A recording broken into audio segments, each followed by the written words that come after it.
Haidar, ina jin ka. Farkon soyayya shine wahala. Haidar, wahala kuma? Tabbas wahala shine farkon soyayya.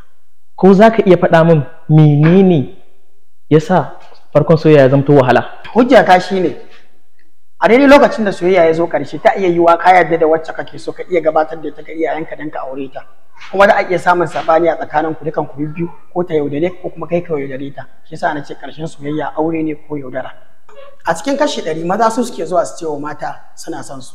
A duk lokacin da ka samu mace kace kana son ta ko da tana son ka fiye da ni sai ta ja maka aji, wannan jan ajin ajalin su yake. Wannan jan ajin yana matsayin wahala a gare ka kai namiji kafin ta amsa maka. Wannan shine dalilin da yasa na ce farkon soyayya wahala. Lallai na gamsu. Ku tafa mishi.